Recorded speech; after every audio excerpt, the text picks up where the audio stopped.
যেসব দল কোরআনের কোনো কর্মসূচি নাই, আখেরাতের কথা বলে না, সব সময় 60-70 বছর জীবনের প্রতি তাদের দৃষ্টি এখানেই তাদের আবদ্ধ থাকে, এই সব দলে যোগদান করে আখেরাতের কোনো কল্যাণ হবে? জোরে বলেন না কেন? হবে? হবে না। যে জায়গায় গেলে কোরআন শিখা যাবে, আখেরাতের কোটি কোটি বছরে আমরা সেখানে থাকতে পারবো ভালোভাবে, সেই দল করা উচিত, সেই আন্দোলন করা উচিত, সেই রাজনীতি করা উচিত। যে দল, যে রাজনীতি আমাকে আখেরাতের কোনো উন্নয়ন দিতে পারে না, আখেরাতের কোনো কল্যাণ দিতে পারে না, সেই দল করা ইসলামের দৃষ্টিতে জায়েজই না। হক এবং বাতিলের পার্থক্যকারী একটি মহামূল্যবান কিতাব, যে কিতাব আল্লাহ তাআলা স্বয়ং পাঠিয়েছেন এবং সর্বশেষে পাঠিয়েছেন। আপনারা নিশ্চয় জানেন, রমজান সম্পর্কে অনেক আলোচনা প্রতি রমজানেই আপনারা শুনে আসছেন। খুব বেশি কথা বলার নাই। প্রথম কথা হচ্ছে, রমজ শব্দটির অর্থ জ্বালিয়ে দেওয়া, পুড়িয়ে দেওয়া।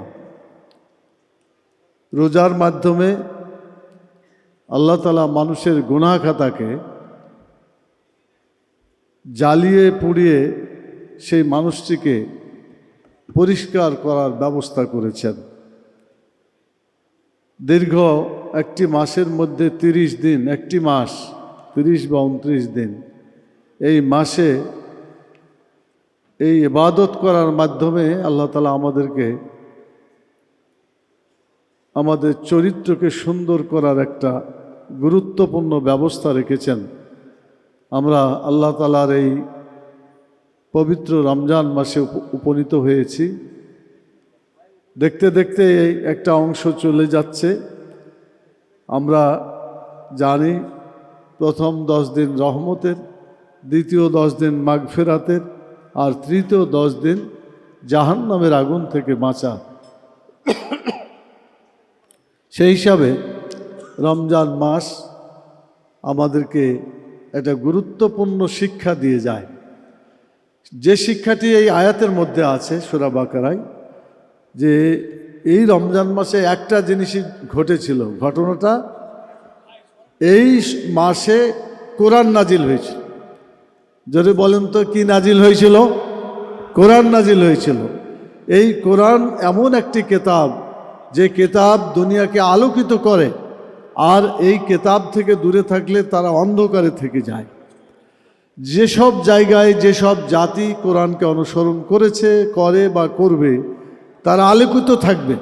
আর যারা কোরআনকে অবহেলা করবে, কোরআন থেকে কোনো শিক্ষা গ্রহণ করবে না, তারা চিরদিনই অন্ধকারে থাকবে। সেজন্য কোরআনকে গুরুত্ব দিয়ে আমাদেরকে অনুধাবন করতে হবে। 1 নম্বরে বুঝে পড়া দরকার। আল্লাহ কি বললেন এটা জানার জন্য কোরআনকে যদি কেউ না বুঝে পড়ে, তাহলে কি কোরআনের উদ্দেশ্য সাধন হলো? আপনার কথা বলছেন না, রোজা লাগছে বোধহয় আপনাদের। ক্ষুধা লাগছে নাকি? ক্ষুধা লাগলেও তো খেতে পারবেন না। তো কথা একটু বলেন আল্লাহর কোরআনের পক্ষে। আমি যেটা আপনাদের কাছে বলতে চাই সেটা হলো, কোরআনকে যদি বুঝা না পড়া যায়, না পড়া হয়, তাহলে কোরআন থেকে কিছু পাওয়া যাবে? পাওয়া যাবে না। ব্যক্তিও সংশোধন হবে না, সমাজও সংশোধন হবে না, রাষ্ট্র সংশোধন হবে না, যার ফলে আমরা কোরআন থেকে যে শিক্ষা নেওয়ার কথা ছিল তা পাব না। সূরা তাহার 124 নম্বর আয়াতে আল্লাহ তাআলা বলছেন, ওমান আরাজা আন যিকরি ফাইন্না লাহু মাঈশাতান জানকা ওয়া নাহশুরুহু ইয়াওমাল কিয়ামাতি আমা। যদি কেউ কোরআন থেকে দূরে থাকে, দূরে থাকা মানে না বুঝা থাকলো, ওকে বুঝলোই না, কিছু করলোই না কোরআন থেকে, এই লোকটির ব্যাপারে বলা হচ্ছে দুনিয়ার জীবনে সে অত্যন্ত কষ্টের মধ্যে জীবনযাপন করবে, সমস্যার মধ্যে জীবনযাপন করবে, দুশ্চিন্তার মধ্যে জীবনযাপন করবে। জীবনটাকে সংকীর্ণ করে দেওয়ার কথা অনেক তফসিরে, বেশিরভাগ তফসিরে সংকীর্ণ করার কথা বলা হয়েছে। সংকীর্ণ মানে টাকা থাকলেও আপনার এই টাকাতে আপনি খুশি থাকতে পারবেন না, এই টাকা আপনাকে শান্তি দিতে পারবে না। দিস ইজ সংকীর্ণ এই অর্থ। আবার এমনও হইতে পারে টাকা নাই, কষ্টে আছেন, এটাও একটা হইতে পারে। অর্থ যেটাই হোক, কোরআন থেকে যদি আমরা শিক্ষা গ্রহণ না করি, কোরআন থেকে জীবনযাপন করতে যদি আমরা না পারি, তাহলে আমাদের জীবনটা হয়ে যাবে সংকীর্ণ, দুঃখময়, কষ্ট থেকে শুরু করে দুশ্চিন্তার লাখো দুশ্চিন্তা আমাদের মাঝে জমা হবে, যেখানে মানুষ শান্তি খুঁজে পাবে না। আর আরেকটা কথা বলা হয়েছে যে কোরআন থেকে দূরে থাকলে কি হবে? কিয়ামতের দিনে যখন মানুষ উঠবে, তখন সে অন্ধ অবস্থায় উঠবে। He will be totally blind in the hair after. আখেরাতে একেবারে সম্পূর্ণ অন্ধ হয়ে উঠবে। সে বলবে, লেমা সারতানি আমা, আল্লাহ আমাকে কেন তুমি কানা করলে, কেন আমাকে অন্ধ করলে? অকাদ কুন্ত বাসিরা, আমি তো দেখতে পেতাম দুনিয়াতে, চোখ দিয়ে অনেক কিছু দেখেছি, আমার পিতামাতাকে দেখেছি, আমার স্ত্রীকে দেখেছি, আমার ছেলে মেয়েকে দেখেছি, তোমার প্রাকৃতিক দৃশ্য যত ছিল সব আমরা দেখেছি, আজকে কোনো চোখ নাই, আমি কেন অন্ধ হলাম? আল্লাহ তাআলা জবাব দিবেন সেখানে যে আমি তোমাকে আমার আয়াত দিয়েছিলাম, এই আয়াত তুমি ভুলেছিলে, এই জন্য আজকে আমি তোমাকে ভুলে গেছি। সম্মানিত আজকে রোজাদার ভাইসব, আমরা কি এটা সিদ্ধান্ত নিতে পারি, কোরআন আজকে আমরা যেভাবে পড়ছি না বুঝা, গোটা জাতিকে আমরা কোরআন বুঝানোর জন্য চেষ্টা করব। আমরা তো পড়ি, এখানে যারা আছেন সংগঠনের সাথে, দি ফোরাম অফ ইঞ্জিনিয়ার্স, এই আর্কিটেক্ট, আপনারাও পড়েন, বাংলাদেশ জামাত ইসলামী, ইসলামী ছাত্র শিবির সহ যারা কোরআনের আইনে দেশে চালু করতে চায়, সবাই কোরআনকে অর্থসহ পড়ার চেষ্টা করছে। আমরা গোটা জাতিকে কোরআনের দিকে টানতে চাই, সেজন্য আমাদের শিক্ষা ব্যবস্থায় কোরআনকে বাধ্যতামূলক করতে হবে। আজকের আমাদের চূড়ান্ত দাবি, কোরআন থেকে যে জাতি, যে দেশ, যে রাষ্ট্র দূরে থাকবে, তারাও অন্ধ জাতি হিসাবে, অন্ধ রাষ্ট্র হিসাবে পরিচিত হবে। দুনিয়াও কঠিন শাস্তি তাদের হবে, আখেরাতে চূড়ান্ত শাস্তি তাদেরকে ভোগ করতে হবে। অতএব ইসলামী রাষ্ট্র যদি হতো, আমরা অনেক আশা করেছিলাম, আপনারা অনেক আশা করেছিলেন, হয়তোবা এবার সকল দলের দেখা শেষ, এবার ইসলামের বাংলাদেশ, এই স্লোগান আমাদের ছিল, কি ছিল না? এবং লোকেরা বলে যে হইলটা কি, সব দেখলাম যে এদিকেই আসছে, কিন্তু রেজাল্টের সময়, কাউন্টিং করার সময় 2-3 ঘন্টার সময় অন্ধকারে রেখে কি যে ঘটে গেল বাংলাদেশের নির্বাচনের ইতিহাসে, দেখা গেল যে সব উলট পালট হয়ে গেল। তাই জন্য আমরা চিন্তা ভাবনা করে মনে করছি 3টা পদক্ষেপ নেওয়া দরকার। একটা আদালতের শরণাপন্ন হওয়া, আর একটা হলো যে আমরা সংসদে এটাকে তুলে ধরে এটার ব্যাপারে একটা সিদ্ধান্তে আসা, আর 3 নম্বর হচ্ছে মাঠে ময়দানে এ দাবি উচ্চারণ করে সরকারকে এটাকে সঠিকভাবে মূল্যায়ন করতে বাধ্য করা। এই 3টা দাবির মধ্যেই আমরা আমাদের কর্মসূচি নিয়ে যাব ইনশাআল্লাহ।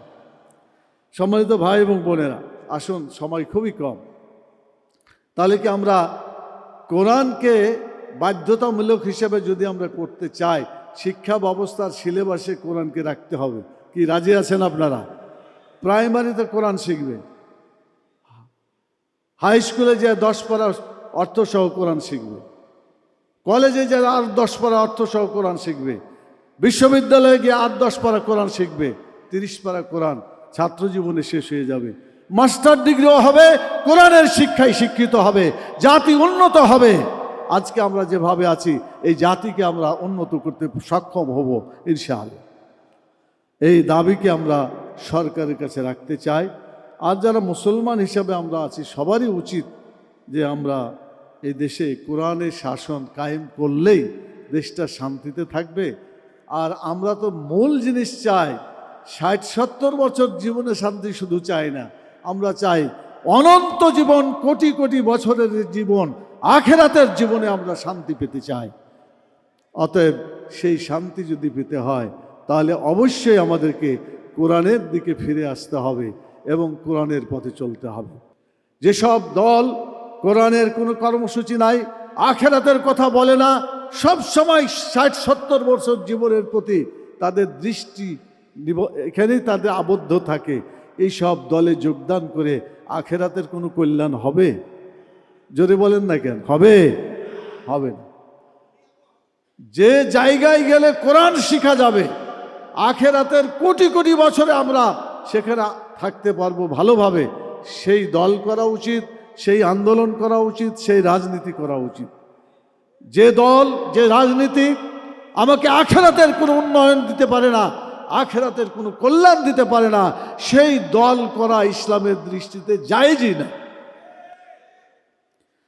সম্মানিত ভাই এবং বোনেরা, দ্বিতীয় কথা এবার আসি যে আমাদের দেশে নির্বাচন হয়। নির্বাচন অতীতে 2014, 2018, 2024 এই নির্বাচনগুলো কোনো নির্বাচন ছিল বলে কেউ মনে করে না। আপনারা করেন? জাতি করে? কেউ করে না।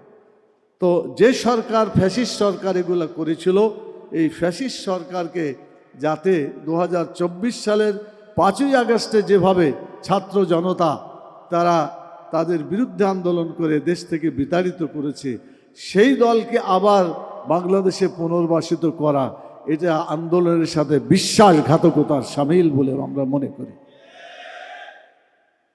অতএব গোটা জাতির স্পন্দন বুঝেই দেশটাকে পরিচালনা করা উচিত বলে আমরা মনে করছি। সম্মানিত ভাইয়েরা, একজন জাতীয় সংসদ সদস্য যখন প্রার্থী হয় তখন সে দলের পক্ষ থেকেই প্রার্থী হয়। নির্বাচনের আগে সে দলীয় প্রার্থী, কিন্তু নির্বাচিত হয়ে গেলে সে আর কোনো দলের প্রার্থী থাকে না। সে তখন সকলের এমপি হিসাবে, সকলেরই সংসদ সদস্য হিসাবে তাকে দায়িত্ব পালন করতে হয়।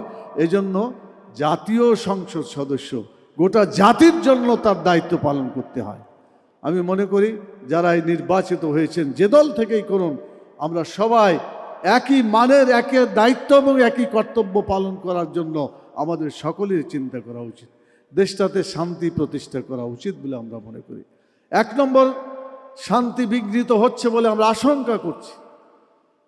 গণভোট হয়েছিল, জাতীয় সংসদে ভোটও ছিল, সব কিছু একই জায়গায় ছিল, কিন্তু দেখা গেল যে সংসদের ভোটে শপথ নেওয়া হলো সরকারি দল, আর গণভোটের শপথ এখনো তারা নেন নাই।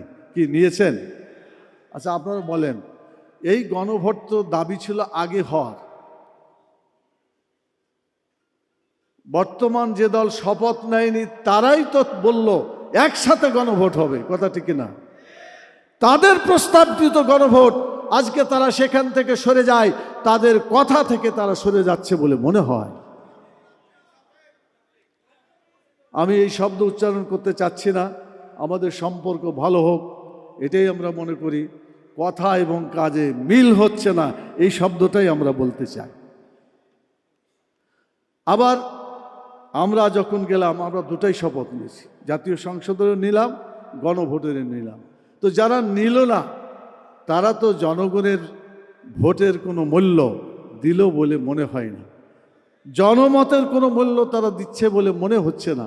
এটা যদি হয় তাহলে তো মনে হবে যে তারা গণবিরোধী সরকারের দিকে যাত্রা শুরু করেছে বলে মনে হচ্ছে। আমি আরেকটা কথা বলতে চাই, সম্প্রতি বিভিন্ন এগুলা সাংবিধানিক একটা কাঠামো এবং এটা নীতি দেওয়া আছে, যে কোনো জায়গা যদি শাসন করতে হয়, ওটাকে চালাইতে হয়, জনগণের ভোটে নির্বাচিত হয়ে সেগুলো চালাতে হবে। এই যে আমাদের মহানগরীগুলোতে হঠাৎ করে কি নিয়োগ করা হয়েছে, কি নিয়োগ করা হয়েছে বলেন? এগুলা করার কথা ছিল ভোটের মাধ্যমে, ঠিক কিনা বলেন? তো যারা ভোটকে বাদ দিয়া নিজের মতো করে কাজ করতে চায়, তারা গণতন্ত্রে বিশ্বাস করে বলে মনে হয়?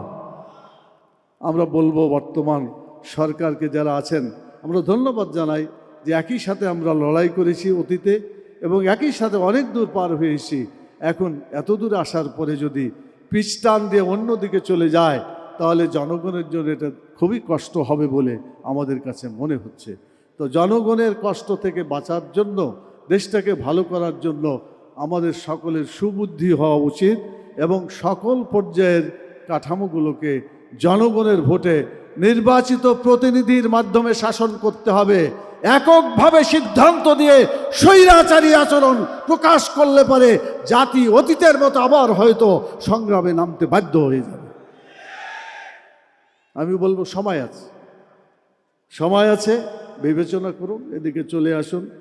দেশটা তো খুব ভালো চলছে বলে মনে হচ্ছে না। সম্প্রতি নরসিংদীতে 15 বছরের একজন কিশোরীকে, হাতির ঝিলে 6 বছরের শিশুকে এবং হাতিয়ায় সেখানেও ভোট দেওয়ার কারণে একজন নারীকে ধর্ষণ করা হয়েছে বলে খবরে প্রকাশ। এই ধর্ষণটা একটা জাতির জন্য ধ্বংসের আলামত। যে জাতির মধ্যে জেনা ব্যভিচার এগুলো ছড়িয়ে পড়ে, সেই জাতি সত্যিকারভাবে দেশ এবং দেশের কল্যাণের জন্য কোনো কাজ করতে তারা পারে না। তো আলামত ভালো না। এই আলামত থেকে দেশকে যদি ফিরিয়ে আনতে হয়, আমি বলবো সরকারি দল, বিরোধী দল সবাইকে চিন্তা করে একসাথে কাজ করতে হবে। সরকারি দল আর বিরোধী দল শত্রু নয়, তারা একে অপরের বন্ধু হবে, পরিপূরক হবে। কোনো সংশোধন যদি কেউ দেয়, ইমাম সাহেব যদি সামনে থাকে, পিছনে যদি যারা নামাজি থাকে, তারা কি দিবে? লোকমা দিবে না ভুল হলে? এই লোকমা নিয়ে কাজ করলে পরে দেশ ভালো চলবে। আর লোকমা যদি কানে না যায়, তাহলে সেই ইবাদতও হবে না, সেই কাজের কোনো সফলতাও আমরা পাব না। সেজন্য আমি বর্তমান সরকারের কাছে রিকোয়েস্ট করব যে জিনিসগুলোকে খুব ভালোভাবে বুঝে দেখে কাজ করার জন্য চেষ্টা করতে হবে। প্রিয় ভাইরা, শেষ কথা হলো, রমজান মাসে আমরা আমাদের জীবনকে সুন্দর করে গড়ে তুলতে চাই, যেমন ব্যক্তিগতভাবে যেমন গড়ে তুলতে চাই, সামাজিকভাবে দেশটাকেও ভালো রাখতে চাই, রাজনৈতিকভাবেও আমাদের দেশটাকে ভালো করতে চাই। এটা যদি করতে হয় তাহলে আমাদেরকে আলাপ আলোচনার মাধ্যমেই সমাধান করতে হবে। পরিবেশটা এখন আলাপ আলোচনার মধ্যে থাকতে পারলেই ভালো হয়। গরম পরিবেশ যখন তৈরি হয়ে যায়, তখন বেশি আলাপ আলোচনায় বেশি লাভ হয় না। সেজন্য ঠান্ডা অবস্থায় চিন্তা ভাবনা করে সরকারি দল, বিরোধী দল একসাথে যদি আমরা বসে আলাপ আলোচনার মাধ্যমে দেশটাকে সুন্দর করতে পারি।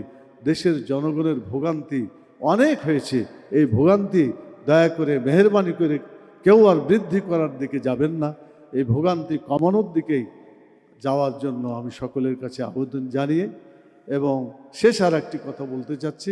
প্রিয় ভাই এবং বোনেরা, রমজান মাস এভাবে শুধু গুটি কতক লোক পালন করলে এই রমজানের মর্যাদা বাড়বে না। রমজানের মর্যাদা বাড়বে রাষ্ট্রীয়ভাবে রোজাকে সেই মূল্য দিয়ে এবং রাষ্ট্রীয়ভাবে রোজার শিক্ষাগুলোকে বাস্তবায়ন যদি করে, তাহলে এই রোজার মর্যাদা এখানে প্রতিষ্ঠিত হবে। নামাজের খবর নাই, রোজার খবর নাই, জাকাতের খবর নাই, আল্লাহর বিধানের প্রতি কোনো পরোয়াই নাই বলে আমার কাছে মনে হচ্ছে। অথচ আল্লাহ বললেন, আল্লাযীনা ইম্মাক্কান্নাহুম ফিল আরদ আকামুস সালাত ওয়া আতাউজ যাকাত ওয়া আমারু বিল মারুফ ওয়া নাহাউ আনিল মুনকার।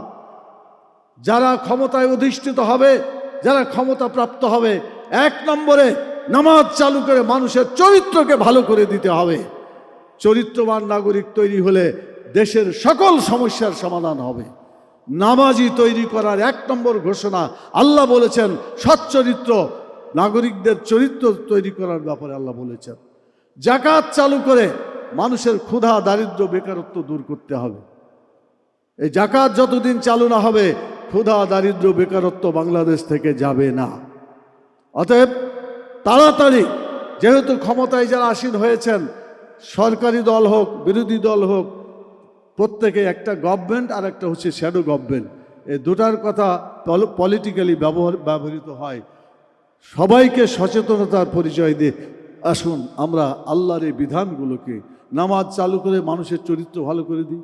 চরিত্র ভালো হলে চাঁদাবাজি করা লাগবে না, চরিত্র ভালো হলে অন্যায় এবং দুর্নীতি করা লাগবে না, ধর্ষণ করতে পারবে না।